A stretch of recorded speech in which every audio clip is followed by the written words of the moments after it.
Back when I first started playing FIFA, I used to only play career mode, but every single year it seemed like career mode was pushed to the side with recycled content, whereas game modes such as Ultimate Team started to get some big changes every single year. So I decided to spend more time playing FUT rather than career mode. But for FIFA 22, career mode is getting some major changes, and we're going to be going through every single one in this video. Before I do get into the video, if you enjoy the content here and want to see more from me, then make sure you hit that subscribe button and that notification bell. We are only 2 months away from the release of FIFA 22, and all the way up until that point, I'll be giving you the latest news and information. When FIFA 22 is released, I'll also be providing you with the latest tips and tutorials. So if you do want to stay up to date, then make sure you are following the channel. Getting back into the video, career mode and pro clubs have always felt like content that was pushed to the side. EA's main focus has always been Ultimate Team because it's such a big moneymaker. But for FIFA 22, it looks like they're making a bit of a change. Some of the features that was part of Ultimate Team in FIFA 21 is now moving over to career mode, as well as a few other game modes. So let's actually take a look at what's coming,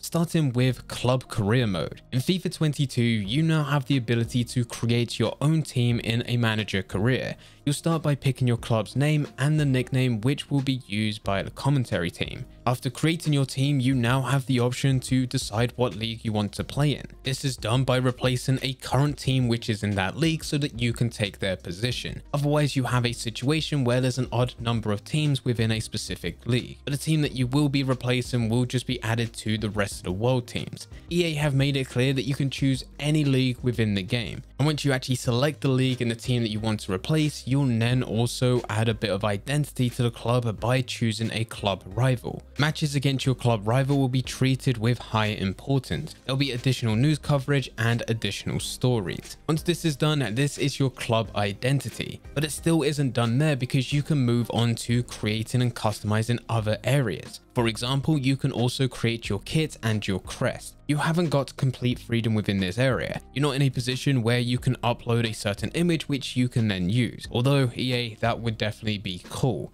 But what you are allowed to do is select a variety of different shapes, and each of those shapes have presets for different types of designs which come from them. And then you're also allowed to choose what type of colors you want. There's also going to be a stadium customization option, where you can pick a base of a generic stadium in the game and really make it your own. You can change the base color, the seat color, and go deep with changes such as the pitch pattern and the net shape. For those of you that have been playing Ultimate Team throughout FIFA 21, we do already have these options. You're allowed to customize your stadium in the way that you want to, as long as you buy or unlock the different types of items that allow you to customize them. This is why earlier when I was talking about Ultimate Team and saying that there's certain features which seems to be coming from Ultimate Team and getting being added to other game modes, this is one of them. Through what has been shown about you being able to customize your own stadium, it does look very similar. But that doesn't mean that this is a problem. This is actually very good content to be added to a career mode. And the last thing that has been added with FIFA 22 and your club career is that you can also choose the board's priorities. You'll be able to change your club's priorities. These priorities can dictate the objectives you'll receive in all categories. As soon as you start your career mode, these would be the priorities that your club wants to achieve by the end of the season. This will also be affected by your team's overall rating. So if your team is a high rating relative to the rest of the teams within that league, then you want to be pushing for the title. Whereas if your team's rating is relatively lower compared to the other teams within that league, then you just want to avoid relegation. These are some of the changes which have been spoken about for your club career, and all in all, I think it's very good. It brings it so much more deeper and so much more immersive for you to be able to create what you want rather than you just filling a space within a team that's already within the game. Just like the club career, the player career has also had some changes. To begin with, we have coming on as a sub. In the FIFA 22 player career, you have the ability to come in to a match from the bench. The whole purpose for you starting a player career is for you to be a young prospect climbing the ranks to get into the starting 11. So when you first start your player career, you'll only be getting a couple minutes off the bench each game. If you start the game but you are subbed off midway, you will have the option to simulate the rest of the match, or you can take control of the remainder. This is entirely up to you. So you'll start your player career as a bench player, with the manager giving you a few minutes here and there for you to be able to impress them. If you complete the objectives that are set for you, your pro will start to see increased playtime, potentially breaking into the starting 11. On the complete opposite side of things, if you fail your objectives constantly, you will end up getting dropped. Performing well in training will allow you to get back in for a chance at redemption, but if you constantly fail to make the squad, you may ultimately end up on the transfer market either as a full transfer or a loan. To make sure that you stay part of the team and push for that starting 11, you need to successfully complete new match objectives. The second that you step on the pitch, you'll have these objectives displayed to you, very similar in the way that we had objectives displayed to Alex Hunter. But unlike Alex Hunter, these actually make a difference, because for FIFA 22 player career, there is a completely different player growth system, using leveling up and XP, skill trees, and even perks. Starting off with leveling up and XP, there are multiple ways in which you can earn XP in your player career. The first way is by playing matches. You will earn XP at the end of each match that you play. The second way is going through training. You can participate in free training sessions each week. The amount of XP you earn from a training session varies dependent on your preferred position. If you're a striker, for example, you earn more training XP from shooting drills than you would from defending drills. And at number 3, you also have enhanced match objectives. Completing the enhanced objectives of your choice will grant you bonus XP. Now, we did talk about this earlier when we briefly went over the match objectives. But when those match objectives first come up the second you step on the pitch,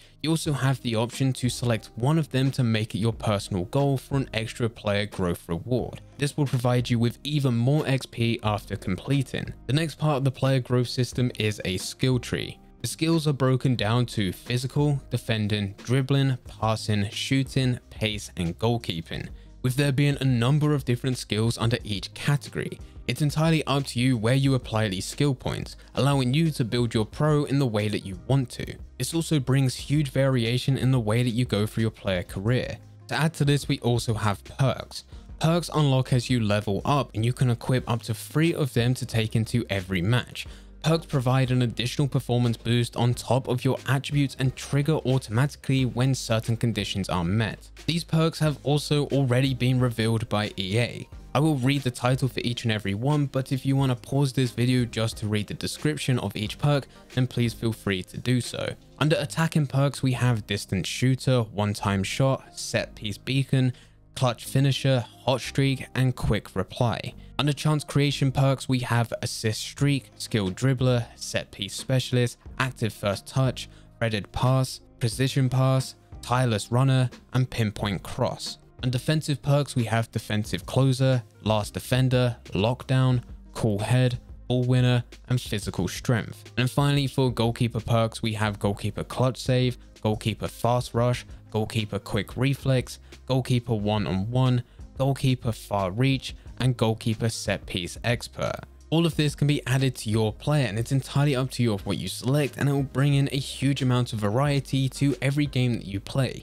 Especially if you are a player that's trying to think tactically, and every single match you play you want to switch up the different types of perks that you have. Or at the end of every single match you unlock a skill point which can be used within a skill tree to unlock a new type of skill. This really should add to the progression system of what you have within your player career. From the moment you start this game mode, you're on the bench, you only get a couple minutes, build on all the way to you being a starting 11 player and actually noticing a difference in your player's performance, rather than it be the same linear, tedious story that you have every single time when you start a new career mode. And all of this is good features in my opinion. This really should make career mode and the player career a lot better.